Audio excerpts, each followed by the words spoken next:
morning. My name's Pete Goss, and what I'd like to do is introduce you to Tracey, my wife, and I, our new world, this wonderful boat, Pearl of Penzance.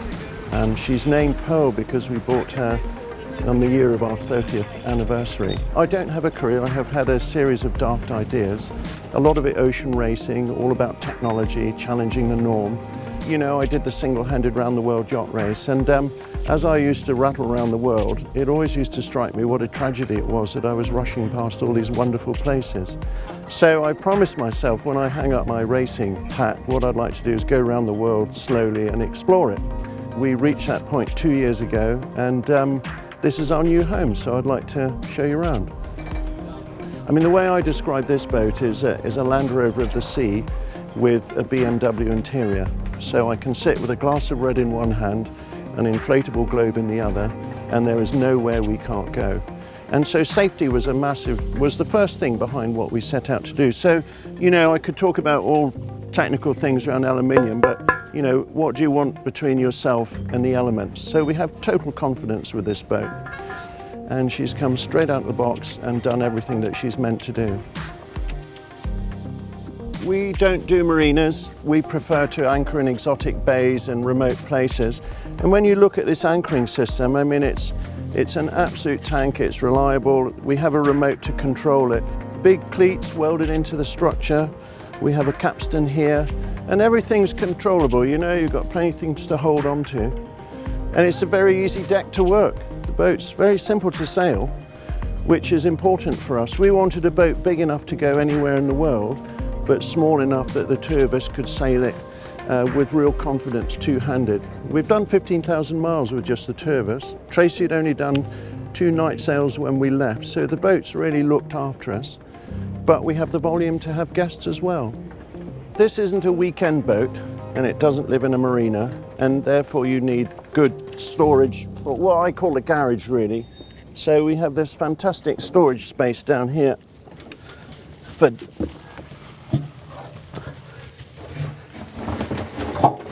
and, you know, we have fenders, I've got a hydro generator, we have my storm sails, spinnaker, Jenica, and it's all forward of this watertight bulkhead, so it keeps it away from the accommodation.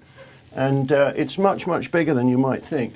When you think about it in terms of safety, we have this massive crash box. There's huge structure up there anyway.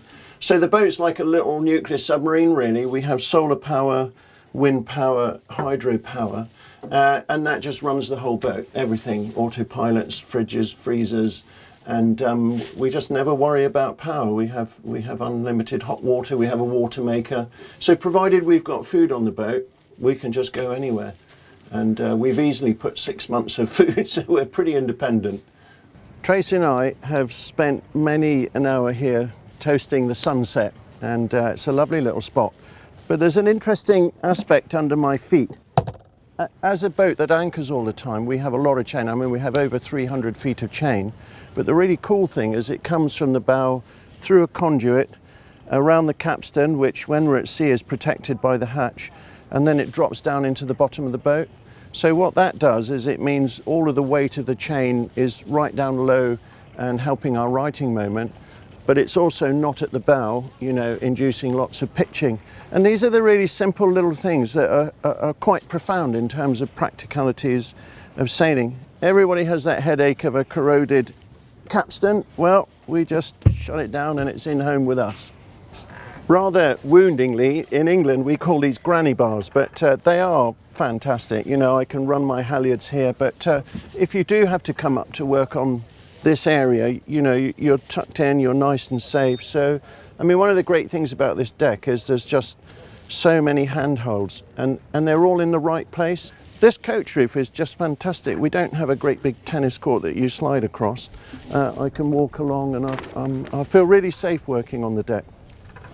Over the 2 years of cruising, we've found, you know, what a complex function the cockpit has to deliver. And I mean, obviously, first thing is safety, and we have this hard cuddy here, which gives us great confidence. Then in terms of practicalities, we've got 2 wheels, so, you know, we have great vision either side of the boat. We have all of the sail controls come back here into the cockpit. So we can manage the whole boat from the safety of this area here. It was also a social area. We have sat 15 people here. We have a sound system, so we've had a lot of fun. We have a lot of storage. So up here we've got my paddle boards. We also have a dinghy storage here, which isn't up at the moment, but it's so easy to launch and retrieve the dinghy. And then to get on and off the boat, we're not scrambling up the side and people falling in and out of the boat. It's really as simple as that. And I'm down here, and basically it's the same as standing on a marina pontoon. It's so good. And when you're doing long-term cruising, you know, you're often coming in with a dinghy full of shopping and food and heavy stuff. So to me, this is one of the most important safety features of the boat. You know, there's loads of storage. We have a gas locker back here. We have a rear anchor roller which feeds to the electric winch.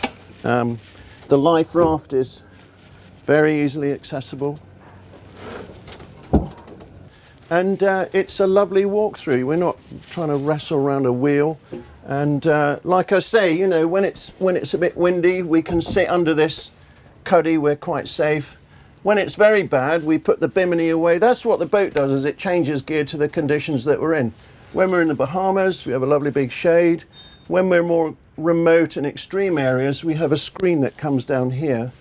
And that gives us this no man's land where we can have wet gear. It means we can leave the main door open, but I can steer the boat from here.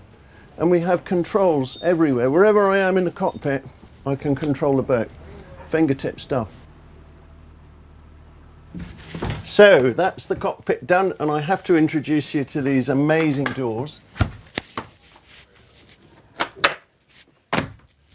I have actually been rolled upside down in my sailing career, and I wouldn't recommend it, but something like this gives us complete waterproof integrity. And it's amazing. The boat has 70 mil of insulation throughout, including the floorboards. So it's kind of like living in a little sleeping bag. And we have armoured double glazed glass around here. And we were in a 478, come down, shut this door, and you could play choral music. It's kind of weird. It's fantastic. But the other nice thing for Tracey in particular is when I go away on business, she can lock the front door with absolute confidence. And she never used to like washboards.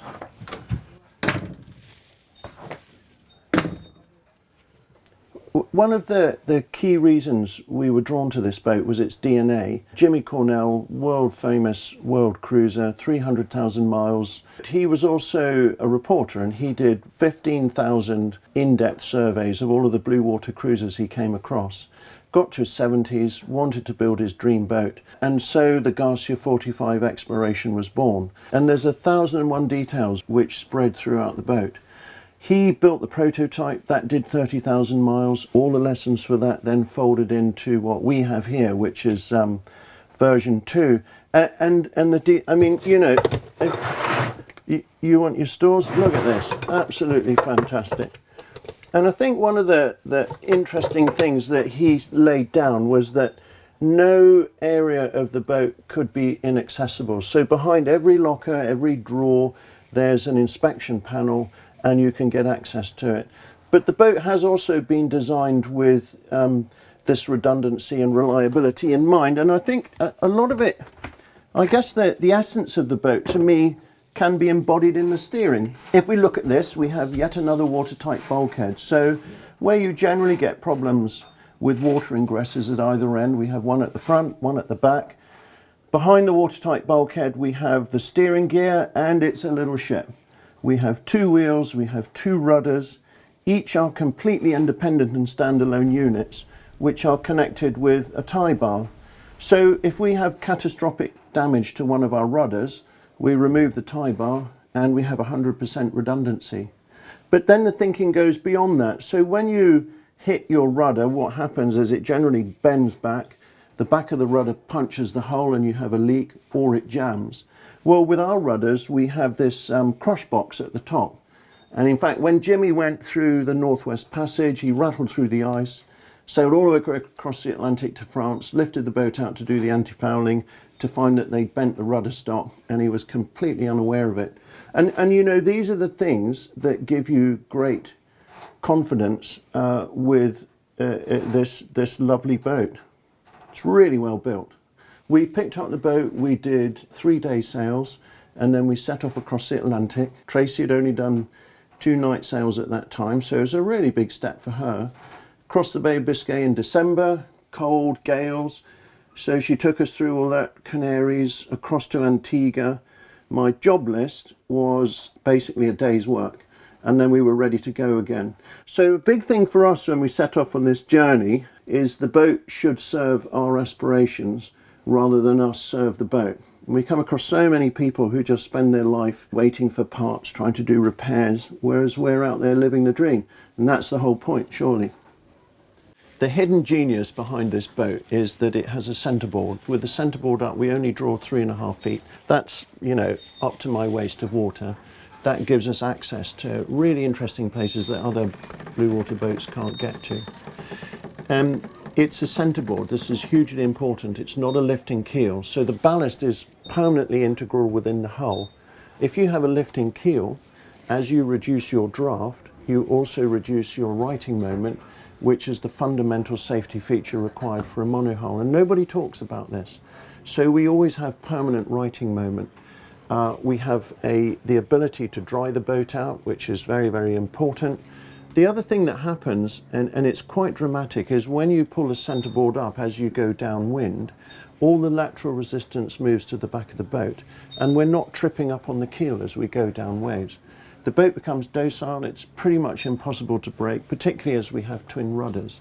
As an example, we were mid-Atlantic on our first ocean crossing, certainly for Tracey, and our record was 18.2 knots down this huge wave, and we were eating breakfast in the cockpit. But there's other little ramifications that come with a centerboard. One is because there's no weight to be lifted, it means the engineering can be simple. I literally have a rope and pulley and I can lower it by hand. Should we have a problem at anchor in quiet water, we can lift the top off the centerboard case and we can make it good.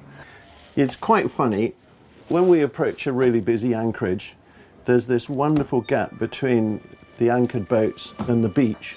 And that whole territory is ours. We pull up the centerboard and the world is our oyster.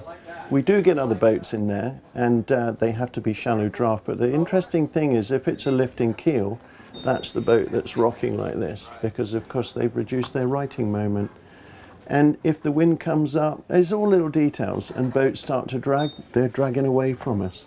So it's like a multifaceted benefit. And this is our home. Why would you design a boat that would take you somewhere exotic and then provide a cave to live in? And you kind of think, God, it's so obvious. And the solution, of course, is this we have here. And it's really lovely, it's light, it's airy. So when we're sat, we're at the eye level of the windows. When we're standing, we're still at that level. We can steer the boat from here. So when it's raging a maelstrom outside, we're down here in our slippers drinking tea, eating toast, which tastes better when we can see other people freezing in their cockpit. I know that sounds mean, but there we go, it's great. One of the benefits of having this elevated floor for the view is we have massive area for storage underneath. And we literally have a ton of fuel. So we put a ton of fuel on the boat, we have half a ton of water, and that means we refuel the boat probably 2-3 times a year. We put the fuel in when it's good quality and it's cheap. Comforts of home up forward, we have a double bed with an ensuite bathroom. We have a proper sea berth for when we're at sea. If people do come on the board, particularly kids, they have their own cabin aft and they have their own bedroom. And we wanted the two separated by this accommodation because, I mean, I was a dairy farmer originally and Tracey's a really early riser. And our old boat, we used to lie in bed for 2 hours waiting for people to wake up. Well, the joy of this is, you know, we can all get on and have a good time, but everyone has their private space.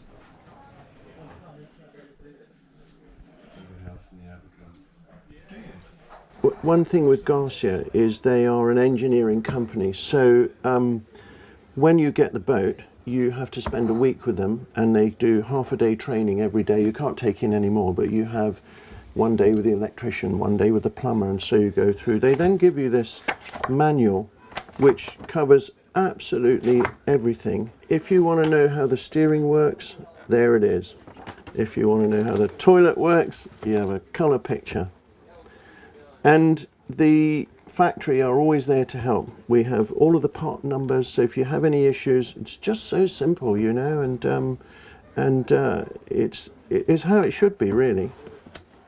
It's a funny little detail, but the heating on this boat, I mean, obviously it's really well insulated, but we have a Webasto heater which has a ring main of hot water running around the boat, so that heats our water tank. We have perpetual hot water. But what happens then is there's a heat exchanger in each cabin with its own thermostat, and a hot air blower is blowing warm, dry air into the bottom of the boat. But the problem I've always had on boats is you then get this fuggy collection of damp air at the top, which induces lots of condensation. So on this boat, we have strategically placed around the top this very imperceptible extractor fan that draws all of that mug out, and we always have clear windows. We just don't have condensation. It's a little detail, but my goodness, it makes such a difference to living on the boat. Hope you've enjoyed our little tour of the good ship Pearl. And you know, she's 2 years old. We've done 15,000 miles. We took this leap of faith and the experience has been amazing. It sounds corny, she's called Pearl, but the world is our oyster. And one of the important points really is, you know, she serves our aspirations. We don't serve Pearl. We turn the key and we get on and she delivers. And that was what we wanted. It has been amazing.